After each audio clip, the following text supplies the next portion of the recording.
Welcome back my YouTube channel भाई। देखो, चौथा लेक्चर है आज। हम लोगों ने पीछे पढ़ लिया था, तो आते हैं देखते हैं आज हम लोग कहाँ पढ़ाई करना। पीछे हम लोग कहाँ तक पढ़े थे एक बार देख लो आप। पीछे हम लोगों ने पढ़ा लिंकेज एंड रिकॉम्बिनेशन पढ़ना है हमें। पीछे हम लोग देख रहे थे एन ऑफ एच का, है कि नहीं, जिसमें हमने देख रहा था comparison between behaviour behaviour of chromosome and gene के कंपेरिजन हमने देखा। तो मैंने आपको बोला था एनसीईआरटी में पढ़ना, ठीक है। हमने पीछे खत्म कर लिया था क्रोमोसोमल थ्योरी ऑफ इनहेरिटेंस तक, एनसीईआरटी में हमने खत्म कर दिया था। तो हम आगे देखेंगे आज। आज हम जो पढ़ाई करने वाले हैं रिकॉम्बिनेशन, इसके ऊपर वाले थोड़े पार्ट बचे हुए हैं, तो उसे देख लेते हैं। ड्रोसोफिला वाला जो भी है उसमें देखते हैं क्या है।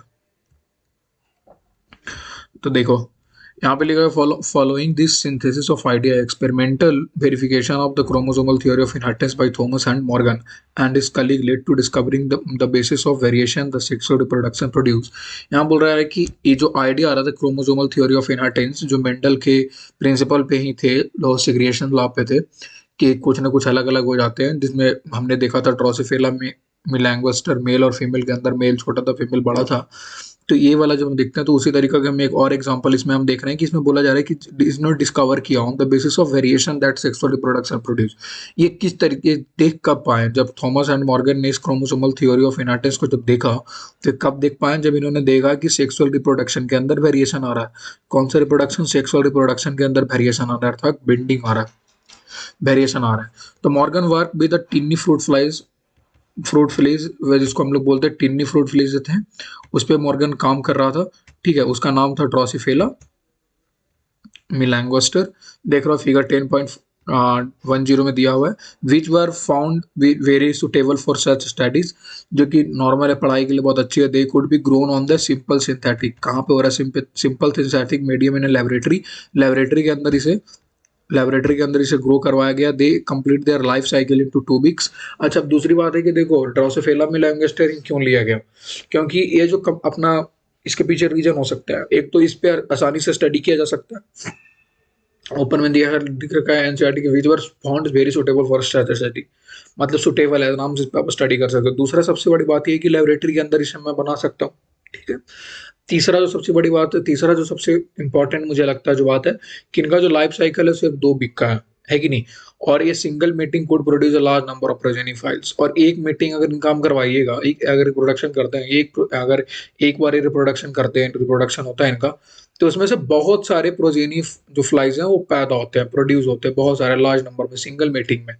तो यहाँ पे चार सबसे कारण मेन आया कि आप सोच रहे हो कि वाई ड्रोसोफिला मिलैंगोस्टर क्यों चूज किया गया। चूज करने के लिए तो मैं कुछ भी चूज कर सकता था, लेकिन उसके पीछे रीजन है कि ड्रोसोफिला मिलैंगोस्टर हम इसलिए चूज कर रहे हैं क्योंकि एक तो सबसे पहले इस पे हम आसानी से स्टडी कर सकते हो। दूसरा, इसे आप सिंथेटिक मीडिया में जो लेके लेबोरेटरी के अंदर आराम से आप इसे बना सकते हो। तीसरा, ये अपना लाइफ साइकिल कंप्लीट करते हैं 2 वीक के अंदर अंदर। और चौथा जो सबसे इंपॉर्टेंट है वो है कि इन्होंने जब सिंगल मीटिंग में ही बहुत सारे प्रोजेनी नंबर ऑफ लाइव्स ये दे देते हैं।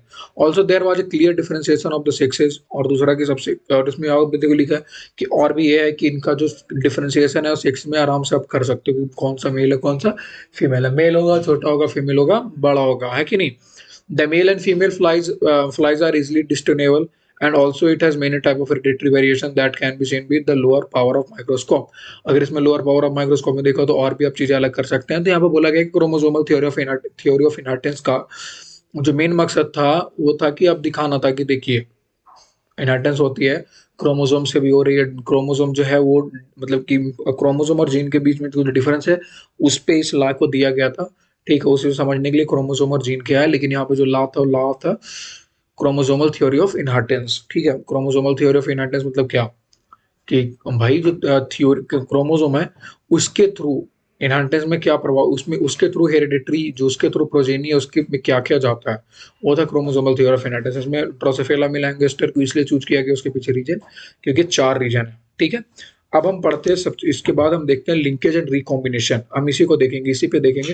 तो लिंकेज और रिकॉम्बिनेशन में आप देखो कि Morgan carry out several dihybrid crosses in Drosophila to study genes that was sex linked, and the crosses were similar to dihybrid crosses carried out by Mendel in a pea। बोला जा रहा है कि जो मॉर्गन जो है, Morgan ने dihybrid cross कर रहा है किसमें, ड्रोसोफिला मिंगेस्टर में, सेम जिस तरीके से डाइहाइब्रिड क्रॉस था मेंडल के पी के अंदर। For example mono Morgan hybridize yellow body, देखो मॉर्गन हाइब्रिडाइज कर रहे हैं yellow body and white eyed, ठीक है, yellow body and white eyed female, और किसके साथ, brown brown body red eyed. इसमें देखो डाइहाइब्रिड क्रॉस हो रहे हैं, एक तो येलो आ रहा है और दूसरा व्हाइट आ रहा है, ठीक है, एक में ब्राउन आ रहा है, एक में रेड आ रहा है, ठीक है। तो अगर इसके साथ मेल कौन था, ब्राउन बॉडी और रेड आई, और फीमेल कौन थे, येलो बॉडी और सॉरी येलो बॉडी और व्हाइट आई, हाँ। जब इनका इंटरकोर्स करवाएं F1 प्रोजेनी में, तो ही observe the two gene did not segregate independently of each other. तो दो जीन जो थे डिड नॉट सिग्रीगेट, मतलब कि इसमें कुछ भी चेंज जैसा नहीं आया भाई, जो मतलब थे उनमें से सिंपल जो जो भी यहाँ पे डोमिनेंट नेचर का था उसका आ गया, ठीक है, जिसमें बाकियों में आ रहा था। उसके बाद ही ऑब्जर्व द टू, हाँ उसके बाद क्या है कि F2 ratio deviated very significantly, और F2 रेशियो जिस तरीके से डाइब्रिड प्रोसेस के अंदर मेंडल के अंदर हुआ था, इनके अंदर भी हुआ, ये बहुत चौंकाने वाली हैं। जैसे वही रिएक्शन है 93931, मैं आपको पहले ही बता रहा हूँ, ऐसा बता रहा हूँ कि डाइब्रिड प्रोसेस के अंदर F2 का जो मतलब रेशियो आता है कितना आ रहा है, 9331, मतलब 3:1 के तहत आ रहा है, ठीक है। तो expected when the two gene are independent, इसमें क्या है कि देखो दो जीन है क्या इंडिपेंडेंट है, इन द मतलब सेंस की डिपेंड नहीं कर रहा ना, इन द सेंस ऐसा है कि देखो आने के लिए दोनों जीन आ रहे हैं। एक में ऊपर में हमने देखा था, जिसमें हमने देखे थे राउंड और येलो राउंड था और ग्रीन व्रिंकल था, उसके अंदर आपने देखा कि इंडिपेंडेंट असॉर्टमेंट हो रहा था, उसके अंदर भी इंडिपेंडेंट था, डिपेंडेंट नहीं हो रहा था, दोनों से अलग अलग, मतलब एक तो राउंड व्रिंकल ग्रीन व्रिंकल के साथ, येलो राउंड के साथ, लेकिन इसमें एक और बन गया था ग्रीन राउंड के साथ और येलो रिंकल के साथ। उसी तरीके से इसके अंदर भी रेशियो बन रहा है 9331, तो ये भी इंडिपेंडेंट असॉर्टमेंट का बहुत अच्छा एग्जांपल हो सकता है। एनसीईआरटी या फिर नीट में आपको क्वेश्चन इंडिपेंडेंट असॉर्टमेंट में एग्जांपल में आपको ईमेल पूछ सकता है कि ये बताओ है कि नहीं, तो ये है। Morgan and his group knew that the gene were located on the X chromosome.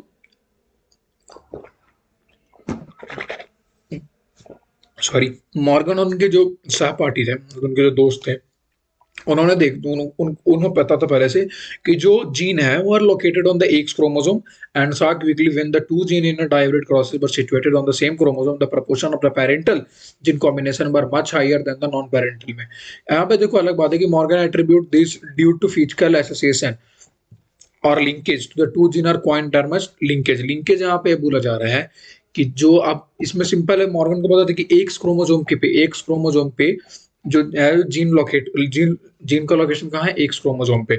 तो अगर इसे अब इस जीन के अंदर कोई भी छेड़खानी करनी हो, जीन को अलग कुछ भी करना हो, कुछ भी जीन को अलग पलट के उसका फिजिकल अपीयरेंस चेंज करना हो, तो क्या करेंगे, लिंकेज करेंगे। लिंकेज इन द सेंस कि अपना एक जो डीएनए होगा उसको लिंक करके उसके साथ आगे बढ़ा सकते हैं। तो लिंकेज का मतलब क्या होता है कि जब दो जीन है उसको हम एक, दो जीन अलग अलग जीन है, लेकिन अगर उसको हम दोनों को साथ मिला के उसका फिजिकल अपीयरेंस चेंज करें तो लिंकेज होता है। And to describe this physical association of gene on chromosome and the term recombination to describe this generation of non parental gene combination. Morgan and his group also found that even when the genes were grouped on the same chromosome, some genes were highly tightly linked.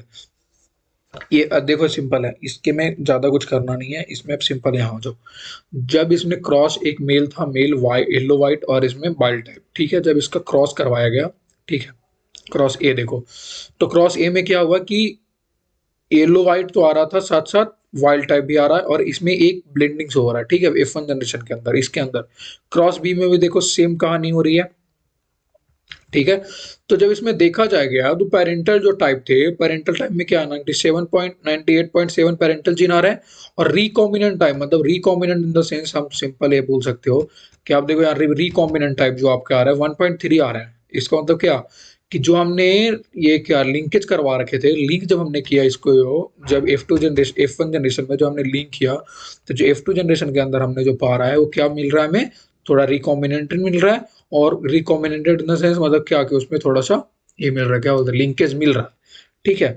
तो F1 generation के अंदर तो ditto बराबर आ रहे थे भाई, उसमें कुछ ज्यादा लिंकेज नहीं था, लेकिन F2 जनरेशन के अंदर लिंकेज शो करता है। देखो ये बहुत नॉर्मल था, कुछ था नहीं यार, ऊपर से क्वेश्चन तुम्हें लिंकेज और रिकॉम्बिनेशन कभी पूछेगा नहीं। अगर कभी पूछ लिया तो सिंपल ये पूछेगा कि मॉर्गन जो काम करे तो क्रोमोसोमल थ्योरी ऑफ इनहेरिटेंस में ड्रोसोफिला मेलांगेस्टर, इसमें कंप्लीट डोमिनेंस इनकम्प्लीट डोमिनेंस है कि क्या है, सॉरी। तो ये चीज है, ठीक है। अब देखो आप पॉलीजेनिक इनहेरिटेंस, पॉलीजेनिक इनहेरिटेंस में हम देखते हैं कि Mendel study mainly describe those traits that have distinct alternate form such as flower colour. अब यहाँ पे पॉलीजेनिक इनहेरिटेंस हम देखो कि बहुत अलग अलग मतलब कि हमने देखा कि सिर्फ टॉल डॉग पे हम देख रहे हैं, ग्रीन व्हाइट पे देख रहे हैं, लेकिन अब तो हमने ह्यूमन बींग्स पे काम ही नहीं किया। अब ह्यूमन बींग्स के यहाँ पे हम देखोगे तो यहाँ पे लिखा जाता है कि such flower colour with either purple or white, but if you look around DB5 there are many traits। जब आप आसपास में हम देखते हो तो आपको बहुत सारे ट्रेट नजर आते हैं, लेकिन हमने बुक में एग्जांपल में यही पढ़ा। For example in human we don't just all have the sort out people at the two distinct alternative but a whole range of possible height। such traits are generally controlled by 3 or more gene and these are called polygenic traits। तो polygenic trait हम उसे बोलते हैं जो कि 2 trait पे control ना करके कितने ट्रेट कंट्रोल कर रहे हैं, 3 या उससे ज्यादा जीन कंट्रोल कर रहे हैं। Beside the involvement of multiple gene, polygenic inheritance also take in the account of influence of environment। और यहाँ बोला जा रहा है कि देखो सोमैटिक चेंजेस भी होते हैं पॉलीजेनिक इनहेरिटेंस में, जो 2 से ज्यादा अगर जीन उसके ऊपर हावी हो रहा है, उसके ऊपर काम कर रहे हैं, उसका लक्षण दिखा रहे हैं, तो इसका मतलब ये भी हो सकता है कि जो आपका इन्वायरमेंट है उसके थ्रू भी इन्फ्लुएंस हो सकते हैं, जिसको हम बोलते हैं सोमैटिक नेचर। ठीक है, एग्जांपल के तौर पे आप देखो कि human skin colour is another classical example for this in a polygenic inheritance polygenic trait। The phenotype reflect the contribution of each ally and the effect of each ally is additive। To understand this better, let us assume that the 3 gene A, B and C, A B C को हम समझते हैं 3 gene मानते हैं जो control करता है skin colour in human. With the dominant form A B C are responsible for the dark skin colour and the recessive form A B C. बोल रहे कि डोमिनेंट जो कलर होगा आपके, जिसपे स्किन कलर दिखाना होगा, उसके capital A capital B capital C, और recessive small A small B small C for light colour.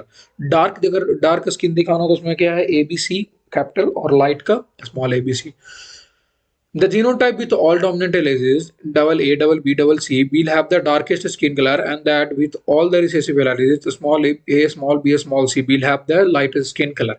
As accepted, the genotype of 3 dominant alleles and the 3 recessive alleles will have the intermediate skin color। अब जब तीनों को हमने mix करके देखो तो आप देखोगे कि तीनों को तो मिक्स किए, एक तो डार्क एक था व्हाइट, लेकिन कभी कभी बंदा का स्किन कलर लाइट और डार्क और व्हाइट के बीच में भी होता है, जिसको हम बोलते हैं सांवला कलर में ज्यादा होता है। In this manner the number of each type of ally the genotype will determine the darkness light of the skin in individual.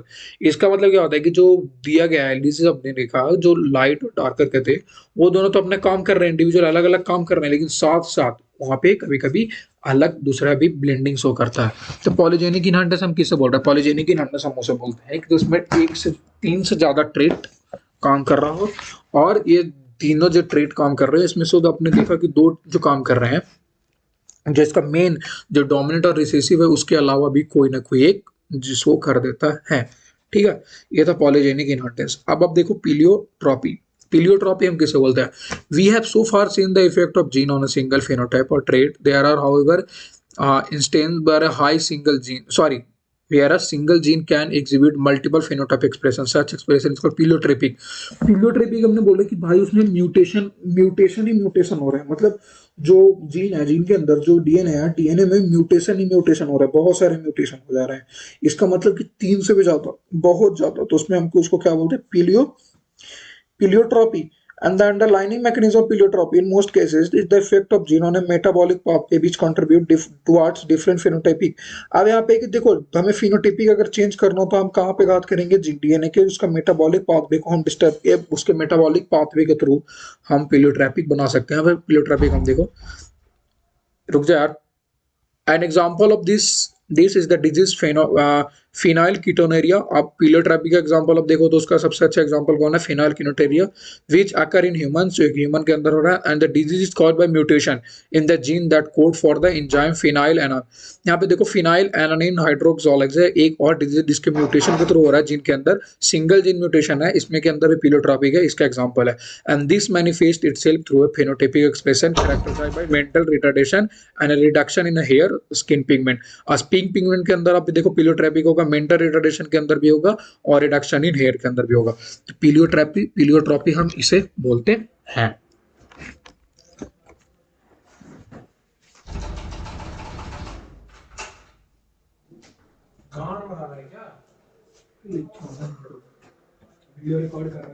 रुक जाए, ठीक है भाई, तो आज हम पीलियोट्रॉपिक तक ही देखते हैं, उसके बाद हम आगे देखते हैं। ठीक है, तो मैं आप देखो फिर उसके बाद अभी ज़्यादा तो लेक्चर नहीं है, अब 15 मिनट का यहाँ पे है लेक्चर आज, लेकिन कोई बात नहीं, आप इसको देख लेना, एनसीईआरटी के थ्रू पढ़ो, ठीक है। फिर सेक्स डिटर्मिनेशन हम इसके बाद बात करेंगे कल, तो चलो ठीक है।